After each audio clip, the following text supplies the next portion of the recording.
Hi, this is Sean Law from Sydney Lorcana. I've got special guest Matt here, Howdy. winner of the Central Good Games Fabled Store Championship, here to talk about his uh, dogs list. That's the one. Got the doggies. Got them right here. Nice. So let's talk about, I guess, some of the numbers and cards in the deck, because there's some interesting spice I can see in your list compared to other lists that I've seen online. Sure. Um, do you want to first talk about, I guess, the one drops? Because I've seen some online where they don't run the full 8 one drop ladies.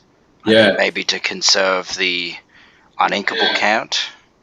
Yeah. That's actually one of the, I guess, biggest, uh, most controversial parts of the deck that I've been noticing recently, and it's a conversation I was having recently with a buddy of mine.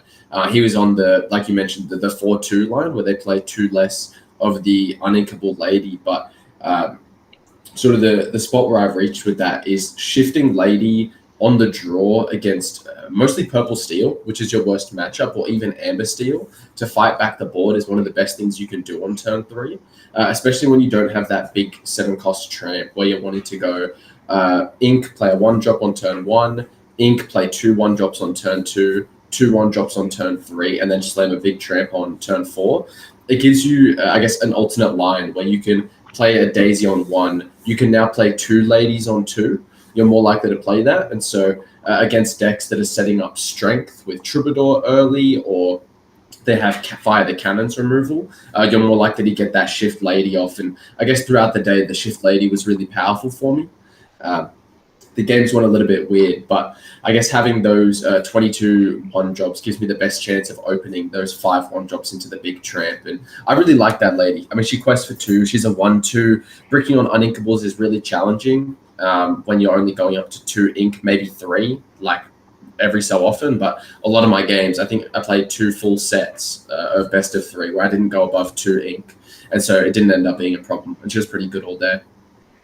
That's pretty good. And do you want to talk about your 2 drops? I can see you've got 2 Merryweather, which I've seen in some lists, but the 3, the Prince is not something that I've seen in other lists. No, yeah, I mean, so I don't think I triggered the Merryweather ability all day. So she sort of acted as just a 1-drop, but I think for most of the day she was ink. A lot of lists have actually been playing her at like a 3 or a 4 count, but I'm not that big of a fan of her. The big selling point for that is if you can stick the 0-3 lady on the board by herself and you're top decking, you can play a Soul Merryweather and get her online by paying for the ability, because she'll get the +1 strength for playing a character and +2 for the Merryweather. So you can go from 17 to 20 almost as a form of reach within the deck. But I wasn't too interested in doing that. Across all of the 2-drops, the 4 Lilo, 4 Gogo, 4 Tramp, 4 Ursula, super standard. I haven't seen any lists that aren't doing that at the moment. But the Prince is actually a card I got from my Spanish buddy. He has a dog's metaphor that I was reading on the train on the way to the tournament. I was trying to decide if I was going to sleeve up green, blue, or sleeve up dogs when I was still on the train. And so settled on this one. And the Prince is a card that he was a massive advocate for. And so less of my decision, more of his, really. And so I figured I would, I guess, give that a whirl. And he was amazing. Really, really incredible card. I've been testing him since in actually Amber Steel, and he's been so good. He just overperforms. The 0-5 stat line is so significant for Cobras. And also, because again, we're trying to hedge against purple steel. It's the worst matchup, right? If you want to verse green blue, you can blow them out with Ursula onto their Under the Sea and just quest to 20, or you're pretty favored into amber steel and blurple already. And so it's really just trying to solve this purple steel matchup. And this 0-5 stat line, it survives Cobra. It survives a Captain Hook that's being buffed by a Tiny Mims skater, the skater Madam Mim, in a way that the 0-4 Jim Deere doesn't. And so he was just overperforming all day. And I've been really coming to enjoy bodyguards at the moment, especially the 2-cost ones. So the Prince, Jim Deere, and then also Sleepy and Steel, because when you're questing really aggressively, being able to top deck a card that does something on the turn you play it is super rare in this game, where everything has to dry. Or let's say I top deck a 3-cost lady, right? They could just cannons it or strength it. It's not as valuable. But let's say I've got 4 dudes turned sideways, or I want to quest my 4 1-drops into their board, and it's like a bunch of hooks and Calhouns, and I top deck a prince. It's the best thing that I can top deck in my deck because it actually does something on the turn that I play. It's never a dead draw. And even if you don't use him for his ability, it's really hard to remove a 0/5 that's standing, unless they're like Hades it or something like that. And so he overperformed all day. Really, really good card. Really enjoying him at the moment. That's good.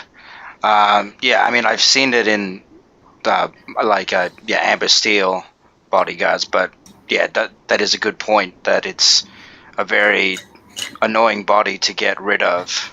Yeah, the extra stat point in the health is everything. It's night and day the difference. That's not to say that Jim Deere is bad, but there are just so many times that he ends up being a 2-for-1, which is really what you want, because that's 2 whole 1-drops that are staying alive, and which can end up representing, if you've got, let's say, 3 dudes on board that all represent 2 lore, and your prince eats a 2-for-1, that was effectively top decking 2 lore worth of reach, which is massive.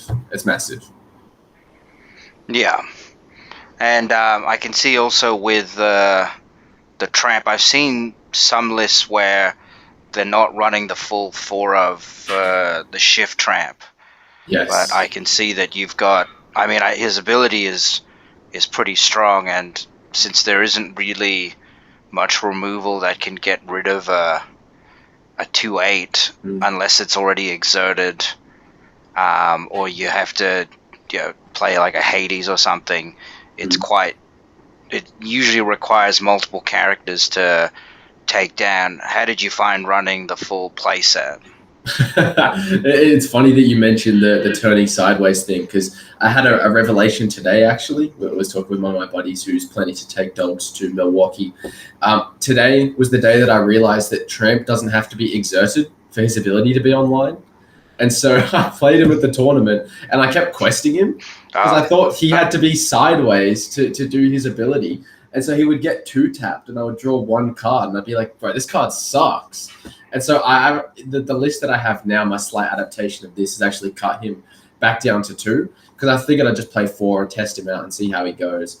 And he was terrible, I've realized now it's because I kept turning him sideways, and I could definitely see how not turning him sideways would give me so much more value. And again, it's all about just hedging into purple steel. I replaced the 2 tramp with 2 emerald chromicon, but the idea for this is that you've got a little bit less uninkables. You're not going to brick by having Under the Sea invited to the ball and the chromicon. And so I'm going to need to get back in the lab and actually test 4 and play them properly. But to be candid, he was terrible all day, but that was my fault because I was playing him incorrectly. I didn't read my cards. This was my first time playing dogs. I'll say that. Yeah, because I mean, I've played it when I've played them when I've played against dogs before. When you don't, usually they don't exert the tramp, and then it's just like, how do I get rid of a 2/8 that isn't sideways? Like if I'm playing Blurple, I got to play like Elsa to exert it, and then smack it with a bunch of characters, or I have to like get a Hades or play into the unknown. Like having 8 willpower when most decks are not running like high strength characters. I think maybe that might change next set because they're just printing a whole bunch of overstated vanilla characters. But for now, 8 willpower is pretty tough. I mean, next set looks crazy in terms of the stats. Like there's 5-drop 6/7.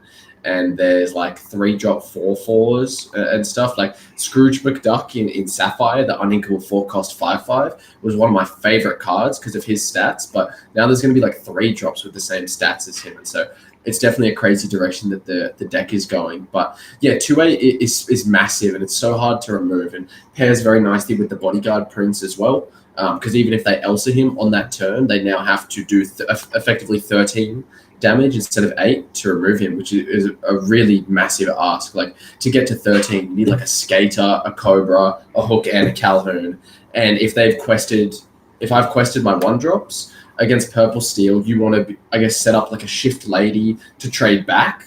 And then try and slowly build up a way that you can kind of quest out in 2 turns. And so a really tough ask for them to have all of these 3 attack guys and the skater without getting traded into by the lady.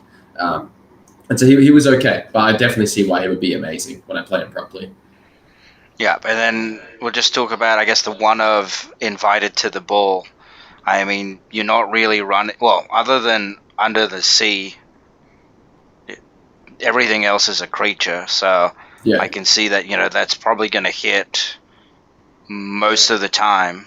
But was the reason of just running one was to just conserve your uninkable count? Because I think your uninkable count is... It's 20. Like, it's 4, 8, 11, 12, 16, 18. Yeah, 18, which for an aggro deck is pretty good. Yes, it's not bad. 18 isn't bad. So the reason I was actually playing dogs pre-rotation right after the Joseph Shidelli guy won that tournament with dogs. Everyone remembers that screenshot of the 200 characters against the Steel Soul deck when dogs sort of broke into the meta. I was playing dogs a lot with the 59 characters and the 1x invited to the ball before we were doing Under the Sea tech or anything cool like that. And it's just really, really good. Just being able to... You're top decking a lot of the time with this deck, and you've usually got 3 to 4 ink when you're in those sort of spots, and so it's not tough to like play invited to the ball with 3 ink, top deck 2 guys, and you can like play one, and then you've got 1 card in hand. Next turn you draw 1 and you play both. Really nice to, I guess, just be able to turn 1 card into 2. Wouldn't play more than 1 of it because the more that you play, the more likely you are to hit another invited to the ball with your own invited to the ball. The odds are roughly when you run, let's say I've got 1 invited to the ball and 4 Under the Sea. It's about an 85% chance to get 2 characters, which is actually worse than hitting turn 2 ramp in a Sapphire deck. But at just 2 Under the Sea, it's about like a 96% chance. Which is it's like really good. Very, very challenging to miss. And so it's just it's just an extra consistency card. You could definitely play it without it, but I definitely wouldn't play more because you get diminishing returns the more that you play. It's just less likely to fire and get you that 2-for-1 that you're looking for. That makes sense. And I guess also with I can see, you're just running the 2 Under the Sea. You've cut the Scrump item. I guess, was that also to help with invited to the ball hitting, or did you find that, I guess, most decks, a lot of their creatures are to strength or less, so Scrump's ability wasn't as useful? Yeah, I mean, Scrump is a super interesting card. So I have done a little bit of testing online, and obviously the first dogs deck that broke into the format this set was the Scrump build, the colorless playing Sea Dogs, and so that's sort of how the deck picked up the name. I kept experimenting with Scrump, but I would always play with him wrong in the mulligan. I would like keep him against a bad matchup and I'd draw 2, and then I wouldn't be able to, I guess, curve out properly, or I just couldn't make it work for my style, and it felt like I was playing too passive and waiting to like draw my 7-cost tramp and then do the combo and then have 2 cards in hand and it's like Scrump and Under the Sea and then do like the Magic Fairyland, whatever. I just wanted something more consistent. If I was playing the Scrump version, which is still perfectly fine, I just wouldn't play invited to the ball. And same thing goes if I was playing a lot of people are on like 3 Chromicon, 2 Under the Sea, or 2 and 2, or 3 Under the Sea and 2 Chromicon. They just don't play the invited to the ball because the 85% chance isn't worth the risk of bricking it as an unink or just not playing it. But Scrump really just wasn't my play style. Evidently, I forgot to change the name of the deck before I sent you the screenshot because it says Scrump Dogs up the top. But I personally would not touch Scrump with a 10-foot pole. It's not my cup of tea. I just want to quest things. And again, I was talking with my Spanish buddy, and we sort of built this deck around the idea of you want to max out your big tramp and your big lady, because against purple steel, the Scrump strategy is to sit really passively, find the combo piece, and then board wipe them. I want to play a more interactive game, and so I've got this Prince for interaction. I'm questing my 1-drops in the face of Calhoun so that I can shift lady and attack the Calhoun back and win back the board, and then force a 2-for-1 on my lady, but then she brings 2 cards back, so it actually ends up being a it's like a 4 for 2, if that makes sense. You go up, Yeah. you go up. It's a 2 for 4, and so it's really, really interesting in the way that works. But I just didn't like sitting back and waiting to draw scrump or miss inking my scrump and not finding it. I just couldn't get it to work for myself. And with the Under the Sea, was that also because I guess you want the more proactive gameplay? You know, running like 3-4 Under the Seas, like those are potential bricks, because if you don't have either your shift characters to help you sing, or your board isn't already really wide, it's just sitting there in your hand, not doing anything to progress your board. Yeah, I mean, I didn't have that happen to me because obviously you're never going to keep the Under the Sea in the mulligan, and if you find Bobby, you're always keeping it, and so you basically would have to not find Bobby in either of your, I guess, like 14 potential draws and draw an Under the Sea specifically on the second set. And it didn't happen to me. I think I played about 8 or 9 games. Definitely can happen. Does suck when it does happen. But you've got okay odds of drawing into Bobby anyway. And when actually there was one game that I did have the Under the Sea in my hand, and I sort of molded my game plan around that. I was lucky enough to pair it with a 7-cost tramp, and so you do have some lines actually that are. I guess first I'll start with green blue. If you go a 1-drop, you play a lady and a 2-cost tramp because it gets discounted for 1. Basically, if after your first 2 turns, you can have a lady, a 1-drop, and the 2-cost tramp, who now costs 1 on the board. On turn 3, you can shift lady, sing Under the Sea. Against green blue on the play, that will always board wipe them because it'll be their turn too. And so they might have a Clarabelle or a Bobby or a Tipo. You're always going to board wipe them, which prevents them from doing the shift Under the Sea back to you, which can win you a lot of tempo and get a lot of lore in a very coin flippy matchup. And taking their shifts online will often just end the game on the spot. On the draw, if they don't shift Baymax, then you can do it. If they have like Bobby, Tipo, shift Baymax, sing Under the Sea on their turn 3, they got the nuts, right? You're kind of having a who has it off in the same way that you're playing these coin flip games with the Ursula and Under the Sea. And so you get this turn 3 Under the Sea that can really swing that matchup. And then against Purple Steel, it won me a game because my opponent didn't expect it because they never saw the scrump. They weren't really prepared for it. But specifically against Amber Steel, that matchup can feel very 50-50 without Under the Sea. If you have Under the Sea, it feels like 80-20. There are a lot of ways to get a lot of really good value from Under the Sea in these Purple Steel and Amber Steel decks. And so just having that mode, having that option is really, really good. And also against Blurple, there are times your opponent goes, let's say like Basil, Sail, they play Genie, and then they play Elsa and tap down one of your dudes.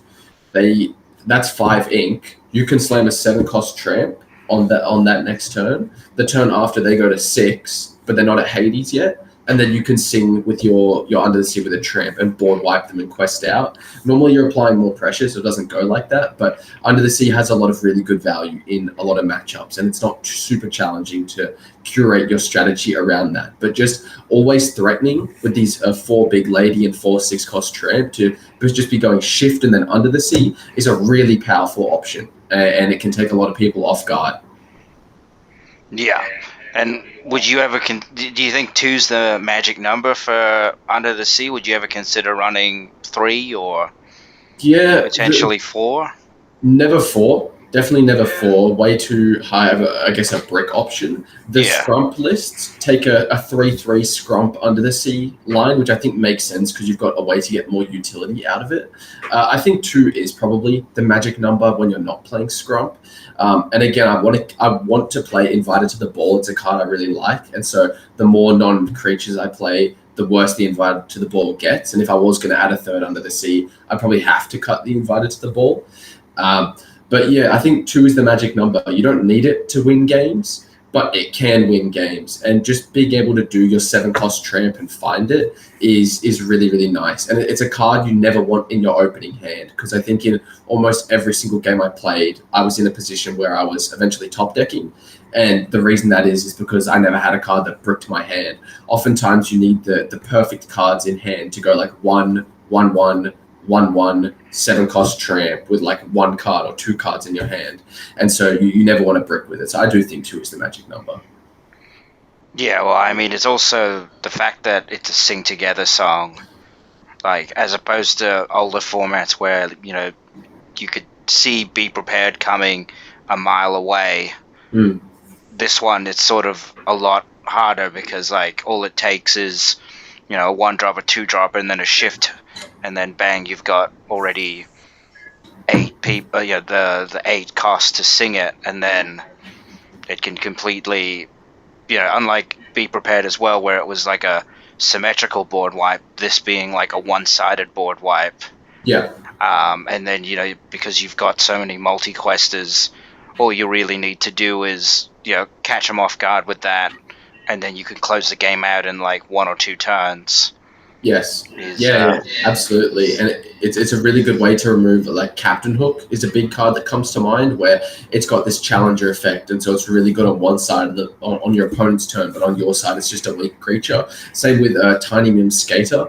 And like you said, they're just threatening, because they have to remove all of your little ladies. You've got 8 and your little tramp, or you're just every single turn, you're threatening, I'm going to shift and sing Under the Sea. And there's nothing you can do about it. And that's really, really powerful. And you know that I come from green-blue, and so Under the Sea is something I've been playing with for most of the set. And so I guess being able to carry that over here but not focus around it as my full game plan is really, really nice. It just feels like a really good backup option. And again, because of this 7-cost tramp, it's really easy to recognize a board state where you say, hey, I'm on the draw. This guy has a bunch of Captain Hooks and Tiny Mim Skaters. He's one-shotting everything I do. I have to just dig for Under the Sea, and if not, I'm going to lose. But at least I have an out. And like you can look at it as a tech card, right? You would never, if you were teching for a specific matchup or situation, you're not going to make it a 4x in your deck because that's not a tech card. That's a staple. And so in that way, it's a tech card. It's a backup plan. Yeah, that makes sense. And just wanted to get, I guess, your thoughts on, like, I mean, in yellow-green, you also have Curse Merfolk, which is a 1-drop 2-quester. Mm-hmm. I guess you want to talk about a bit why that's not in the list? Because if you're an aggro deck, effectively you've got almost 12 2-questers on one. If you draw, one of your like bajillion tramps in the list, the other 1-drop lady also quests for 2. Yeah. Yeah, I mean, so the 1-drop, when looking at the 1-drops in the deck, yeah. Well, I guess you can look at the deck from the top down and figure out which cards are staple, right? So you always need set 4 of 7-cost tramp. You always need at least 6 ladies, and then like 4 big lady, 4 3-cost lady. You need 4 Ursula, Go-Go, and Tramp. You need the Lilo, you need Daisy, you need Bobby for filtering. It gives you very, very little wiggle room. And you'll notice if you look at the aggregate of all of the top Chernodogs list, they're all like 52 cards set. And then you start playing with the numbers of Under the Sea, Invited to the Ball, Merryweather. And you do see some lists on that 2 Cursed Merfolk. I actually do think that Merfolk's a really strong card at the moment because Fire the Cannons is on the downswing. The purple steel decks that were doing good were only on like 1, some were on 2. 3 was the standard at the start of the set, and now they're on like 2, 1, some are even on none. And so that's when Merfolk really gets the most value. For me, I wanted Nala because it was inkable. Oftentimes you'll open a lot of 1-drops, like a lot, and you need to pick one to ink, and Nala's always the easiest one to ink. Merfolk is good against green-blue, but I sort of decided that I think just having an extra inkable is a little bit nicer. You can play 2 of the 1-cost uninkable lady and 2 Merfolk, but for me the shift target was just more valuable. And I have been playing Merfolk. I took Green Steel to a set champs recently with 4 of Merfolk. Felt really, really good, really powerful opening multiple Merfolk, but having the number is very important. Being able to, let's say I'm on the play, I can go Nala on 1, my opponent goes Hook on 1, and I can quest, right? Like they could play Tiny Mim Skater, but I mean, if they have it, they have it, right? I would rather they play Skater than play Calhoun next turn, because then I can I can go Nala on 1. I can play, I guess, like Daisy Lady on 2. And if they go and quest my Nala, and if they play Skater on 2 to kill my Nala, then um, I'm going to be able to trade that hook back with my 2/1 drops, and then the Skater has to trade into me, and then I can take it out. Like, it's better than seeing Calhoun on 2, if that makes sense. And so the Yeah. Nala lives. The Nala lives Basil. It lives Royal Guard, unless they play Hypnotic Strength on 2 instead of Ramping. But even if they play Sail on 2 with the Royal Guard, it'll still live. It'll only do 3 damage.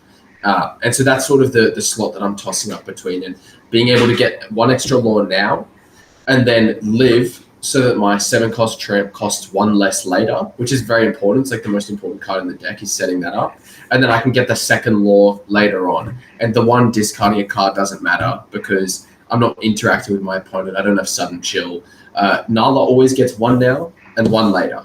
And Merfolk gets 2 now and then dies. The discard doesn't really matter so much. And then Tramp is less likely to I guess, see value. The one matchup that Merfolk is better in is against opposing Under the Sea decks, because obviously 2 now is better than 1 now, because there is no 1 later for the Nala, because she's going to get Under the Sea. Yeah. All right, well, that's good analysis there. And do you want to just talk about, I guess, if you can remember your matchups on that particular set, champs? Yeah. And I guess any highlights from the particular matchups. All right, listen, before I start, Jordan Verity, I hope you're watching. So basically, round 1, rocked up. It was crazy. I got there just on time. I was like drenched in sweat because I had to run from Central Station. I called the store. I was like, guys, can you please wait just like 5 minutes? My train came in on the other side. The tournament is in like 5 minutes and I'm a 10-minute walk away. And so I'm running with like this big bag or whatever. I get there drenched in sweat. My deck's not even sleeved. And anyway, I sit down. I'm versing JP round 1 and he's on Purple Steel. And he kind of just crushes me. I don't even know if I won a game. I can't remember if I got 2-0'd or 2-1, but I definitely won the dice roll and I definitely got crushed. I think I lost 2-0 on the play, both games on the play. And part of that was definitely because I turned my tramp sideways and then he just 2-tapped it. And I was like, man, this card sucks. I'm not playing this card again. And then, right, this is one of the most Mickey Mouse set champs. Round 2, I got the bye. So go me, 1-1. Round 3, I versed Purple Steel again, and it was Stephen, really, really lovely guy, but definitely like a newer player. He's playing some interesting Purple Steel cards like Maui's Place of Exile, and he didn't see the Under the Sea coming, so I won game 1 by just going really, really fast. The Prince was really clutch. He had like a Cobra on board and like a Calhoun, and I had quite a few 1-drops, and I played the Prince, and the Prince ate both of those hits. And so my 2 1-drops lived, which represented like 4 extra lore. And so the Prince went crazy game 1. And then game 2, going second, I think he just ran out of gas. I was able to catch him with a really nice Shift Lady that pulled back my 2-cost tramp, and then I buffed my Prince to like attack something, and it survived that trade, and then I quested. And I also hit him with an Under the Sea, which he didn't see coming, and that took out a Genie, a Hook, and a Happy, and a Palace Guard, I think. It was like super big value Under the Sea. So got the 2-0 against Purple Steel. And then last round of Swiss was the winning in. And I was up against Bao. Love Bao. You've had him on the channel. He was playing blue-purple. Not the best matchup for him. And I opened just the cold hard nuts. I opened 6 1-drops and 7-cost tramp, which is the best opener the deck can have. So it was like Ink, Daisy. It was Ink, Daisy Lady.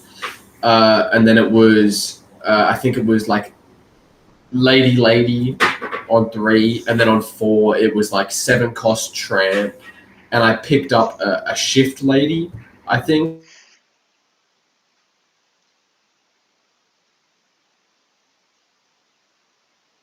And then on the next turn, I just like shifted Lady, got go back or something, and just quested to 20. And then game 2 went pretty similarly. I opened really, really well both games, and it's an incredibly favored matchup. And so That one didn't last too long.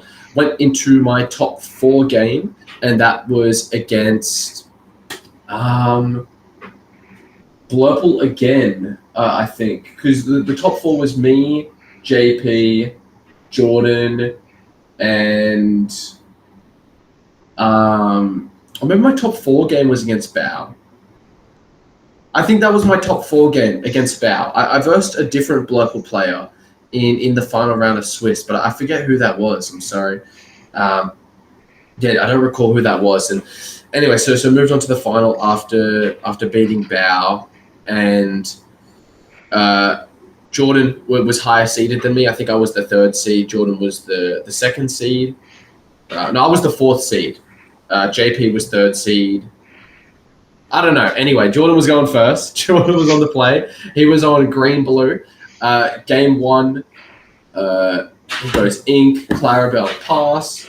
And I've got 6 1-drops and tramp again, by the way. I go like player dude, pass. He goes Visions of the Future on turn 2. So misses ramp game 1. And it was a close-ish, but I had the nut opening and he missed ramp. And so he could just never sing Under the Sea. And so it took game 1. Game 2, he goes draw Bobby. I've got an okay opening. I go draw player 1-drop. Turn 2, he goes draw, pass. So he misses ramp again in game 2. And so I won 2-0 on the draw both games because he missed ramp in both games. And so a little bit of a Mickey Mouse set chance. Got crushed round 1, got the bye, beat a slightly less experienced player, and then I versed Blurple twice, which is just my best matchup. And then my green-blue opponent missed ramp both games in the final. And we split 18 packs between us, and we got of Azurite C, and between the 18 packs, we got 1 single legendary Baby Hercules from 18 packs. And 18 packs, 1 legendary, and it was like $1.39 legendary. And so that was the set champs experience. Yeah, well, I guess going forward with the list, you mentioned that you might do some testing to see whether you're still going to run the 4 tramps or if you're going to swap them for Chromacons or something else. Are there any other cards you were thinking of changing, or any other cards you were looking at trying out? No, for me, it would literally just be between those. It's like for me, it's 58 cards solved, or 57. Basically, I can play 2 6-cost tramp, swap it for 2, and swap the other 2 for 2 Emerald Chromacon. And because I now have 4 non-creatures, I would replace that invited to the ball with a 3rd Merryweather. Or I would just leave it as is. And so it's 57 cards the same, and then a 3-card swing depending on which way I want to go. But I'll probably keep trying with the tramp because I think that Chromacon is probably really useless in a lot of matchups, and the fact that it's uninkable, it makes it more bricky. But I will also say that almost all of the lists that have been performing recently have had the Chromacon. There's definitely something there. I've got the DLCQ in New Zealand coming up in 2 weeks, and I'm 90% confident I'm going to be playing Amber Steel there, and so Dogs is on the back burner, but I'll still be testing in the background, and I might bring Dogs this weekend. Who knows? Yeah, well, I mean, with the Chromacon, it's like you sort of have to draw it at the right time. Yeah. Otherwise, it doesn't really. If you draw the Chromacon and you don't have a board, it doesn't really do anything. And if your opponent's board ends up like out questing you, like sometimes when I play against the Chromacon, I just ignore it and then just go, all right, well, I'll just race you because I don't want I don't want you bouncing my stuff back, and I can quest faster potentially. Yeah, well, you never want to be behind in the race as the aggro deck because you've already lost, right? Your opponent can just ignore you. And I'm just imagining the games where I'm at 2 ink and I'm top decking and I draw a Chromacon. It's just like, what am I going to do with that? I literally have to just go draw pass, which is such a terrible feeling when you're pressing on the gas.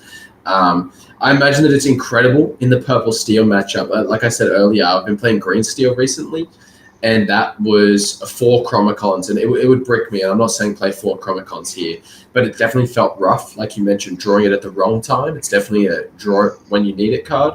And same with Under the Sea, and that's what you've got the 7 cost tramp for. That's what Bobby's there for. And I can't talk down on it because I haven't tested it enough. And again, all of the top performing lists are playing it, but this list felt really smooth. I mean, obviously got there in the end, and so there must be something there. But I'll probably keep testing this for a little bit now that I have actually read the 6 cost tramps text box, and then we'll see how we go with the Chromacons later on. Yeah, and I guess another thing with the tramp that gets cheaper with for each character you've got is like later on in the game when when you've got like maybe you can potentially use it to search for something. If you've got 1 card or 2 cards left in hand, because you're drawing so many cards, you just keep the 2 most relevant ones for the situation and then bin the rest. So that's also an interesting use for it. Well, yeah, like you can. Oh, you're saying like you can bounce it back to your own hand and replay it? No, it's more like say you like I played someone where he had like 2 cards left in hand, and then he played the tramp, which at that point cost like 1, and then he drew, like 6 cards, 7 cards, and then he just binned everything except for like he had another tramp and I think like a go-go. So then he played the tramp for free, and then just kept the didn't matter about the other cards in the discard, but sort of just having allowing the tramp allowing you to like see a lot of cards, and then just grab as long as you have at least a card left in your hand when you play them, like you can sort of, it's not like tutor, but you can like pick the best card Well, that's for what the it is, particular right? It's situation. filtering. Yeah, you're basically like tutoring filtering from your top 8 or top 7, which is really, really good. And I do think there are some really interesting Chromacon use cases where you can like bounce back your own go-go. That's always really, really cool, in the same way that Green Steel bounces back its own dock. But I just think it's another way that I can shift and sing Under the Sea, and the bouncing of my opponent's dudes is probably less important than me drawing cards, because if I can just keep playing, if I can play on a turn like 2 1-drops, it's really hard to remove 2 standing characters. Like even as Purple Steel, your worst matchup, they basically need to have Strength and Elsa at the same time, and have not already played those cards or have been forced to ink them to make earlier trades. Like being able to play 2 cards at the same time that are both fresh is just massive. Blurple can't deal with it. Purple Steel can't deal with it. Green Blue, it's a completely different game. You're almost playing solitaire with the Ursula. And so it's a little bit of a different game. But yeah, definitely see the Chromacon bouncing go-go as a big thing. But I don't know when you would nicely play it. If you go like 1-1, Chromacon on 3, are you winning? Are you losing? I'm not sure. Yeah. All right. And if anyone wants to reach out to you, because you play, I mean, you play tons of different decks. If anyone wants to reach out to you to talk about the dogs or green blue, or your green purple or green steel, Green do you have purple. any social media plugs that they can reach out to you on? Yeah, just on my Twitter, it's MATTLUNR. It's Matt Lunar, like the moon, but with no A. I'm not too active on there, but if you want to reach out to me, you can definitely get in contact. And I've got ideas. All I do is no life this game, and so I've got ideas about all of the decks: Amber Steel, Dogs, like you said, Green Purple, Green Steel. Just don't talk to me about Purple Steel. I don't know what it is. I hate it. I hate Calhoun. I don't want to talk to anyone who plays Purple Steel. Don't ask me about the deck. I don't know you. Yeah, all good. All right, then. Well, thanks for coming on the channel and giving a extensive talk on the deck, and hopefully we'll see you on the channel in a future set champ, or at another time to talk about another interesting brew. Or yeah, I'll take it down with Amber Steel this weekend, and we can reschedule for next Wednesday as well. But no, thanks for having me, Sean. This was really good, and I hope someone takes something valuable away from this. Yeah, thank you so much. No worries. Thanks, Sean. All right, bye. Bye.